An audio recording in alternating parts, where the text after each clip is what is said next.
आसमान में उड़ने का सपना देखते हैं, फाइटर जेट या हेलीकॉप्टर का पायलट बनना चाहते हैं? तो आज मैं आपको बताऊंगा कि एनडीए के जरिए एयरफोर्स पायलट कैसे बने। ये जर्नी आसान नहीं है, लेकिन जो इसे पूरा करते हैं वे देश के सबसे एलीट ऑफिसर्स बनते हैं। सबसे पहले बात करते हैं एनडीए एंट्री की। नेशनल डिफेंस एकेडमी में एडमिशन पाने के लिए आपकी उम्र 16 और आधे से 19 और आधे साल के बीच होनी चाहिए। आपका 12वीं फिजिक्स, केमिस्ट्री और मैथमेटिक्स के साथ पास होना जरूरी है। हाँ, अगर आप फाइनल ईयर में हैं तो भी अप्लाई कर सकते हैं। यूपीएससी हर साल 2 बार एग्जाम कंडक्ट करता है, अप्रैल और सितंबर में। 2026 में एनडीए 1 एग्जाम अप्रैल 12 को होगा। अब बात करते हैं सिलेक्शन प्रोसेस की। पहला स्टेज है रिटन एग्जाम, जो टोटल 900 मार्क्स का होता है। इसमें मैथमेटिक्स और जनरल एबिलिटी टेस्ट होते हैं। मैथ में 300 मार्क्स होते हैं और गत में 600 मार्क्स। गत में इंग्लिश और जनरल नॉलेज दोनों आते हैं। रिटन एग्जाम क्लियर करने के बाद आपको एसएसबी इंटरव्यू के लिए कॉल आएगा। एसएसबी इंटरव्यू 5 दिन का होता है और यह भी 900 मार्क्स का है। पहले दिन पिक्चर परसेप्शन टेस्ट और डिस्क्रिप्शन टेस्ट होता है। दूसरे दिन साइकोलॉजी टेस्ट होते हैं, जहां आपकी पर्सनैलिटी को जज किया जाता है। तीसरे दिन ग्रुप टेस्टिंग ऑफिसर के टास्क होते हैं, ग्रुप डिस्कशंस, प्लानिंग एक्सरसाइजेज और आउटडोर एक्टिविटीज। चौथे दिन पर्सनल इंटरव्यू होता है, जो सबसे इंपॉर्टेंट है।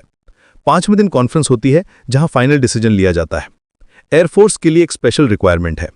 अगर आपकी फर्स्ट चॉइस एयरफोर्स है तो आपको पीएबीटी यानी पायलट एप्टीट्यूड बैटरी टेस्ट भी क्लियर करना होगा। इसके साथ ही सीपीएसएस यानी कंप्यूटराइज्ड पायलट सिलेक्शन सिस्टम भी पास करना जरूरी है। ये टेस्ट स्पेसिफिकली चेक करते हैं कि आप फ्लाइंग के लिए सूटेबल हैं या नहीं। मेडिकल एग्जामिनेशन भी बहुत स्ट्रिक्ट होती है। एयरफोर्स पायलट्स के लिए मेडिकल स्टैंडर्ड्स काफ़ी हाई होते हैं।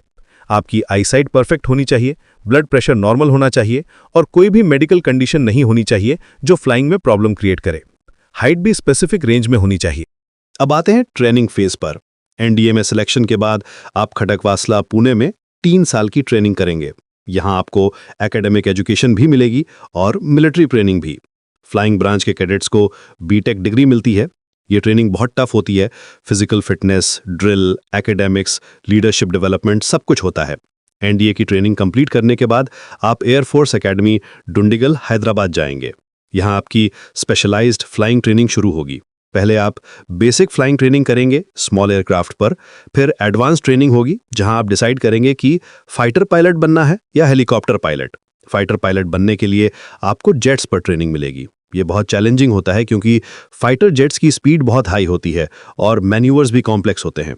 आपको air combat tactics, weapon systems, navigation और इमरजेंसी प्रोसीजर्स सब कुछ सीखना होगा। ट्रेनिंग में सिम्युलेटर सेशंस भी होते हैं जो रियल फ्लाइंग कंडीशंस को रेप्लिकेट करते हैं। हेलीकॉप्टर पायलट बनने के लिए अलग ट्रेनिंग होती है। हेलीकॉप्टर्स का फ्लाइंग पैटर्न जेट्स से बिल्कुल डिफरेंट होता है। यहाँ आप रेस्क्यू ऑपरेशंस, ट्रांसपोर्ट मिशंस और टैक्टिकल ऑपरेशंस के लिए ट्रेन होते हैं। हेलीकॉप्टर फ्लाइंग में प्रिसीजन बहुत इंपॉर्टेंट होती है क्योंकि आपको टाइट स्पेसेस में लैंड करना होता है। ट्रेनिंग कंप्लीट होने के बाद आप फ्लाइंग ऑफिसर के रैंक के साथ कमीशन होते हैं। ये मूवमेंट बहुत प्राउड का होता है जब आप ऑफिशियली इंडियन एयरफोर्स के पायलट बन जाते हैं। आपकी पोस्टिंग किसी एयरफोर्स स्टेशन पर होगी जहां आप ऑपरेशनल ड्यूटीज स्टार्ट करेंगे।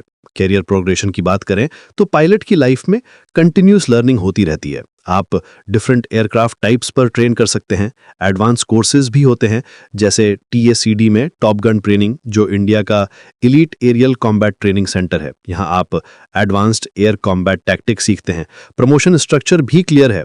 फ्लाइंग ऑफिसर से शुरू करके आप flight lieutenant, squadron leader, wing commander, group captain, air commodore, air vice marshal और एयर चीफ मार्शल तक पहुंच सकते हैं। हर प्रमोशन के साथ आपकी रिस्पॉन्सिबिलिटीज बढ़ती जाती हैं।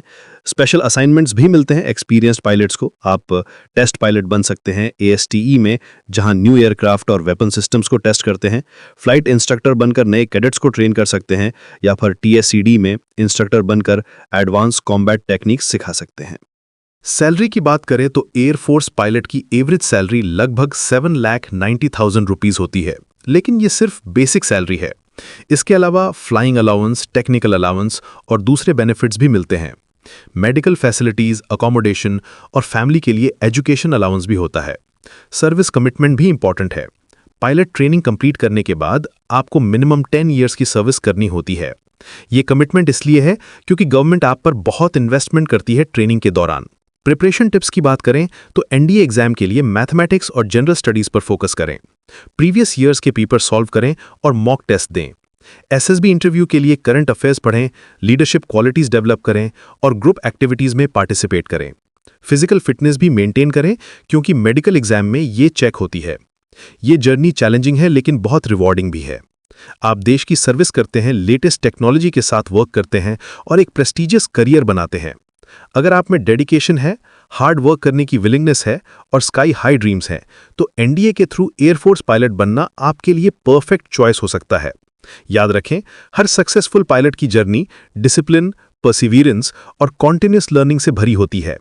आपका सपना भी पूरा हो सकता है अगर आप राइट डायरेक्शन में एफर्ट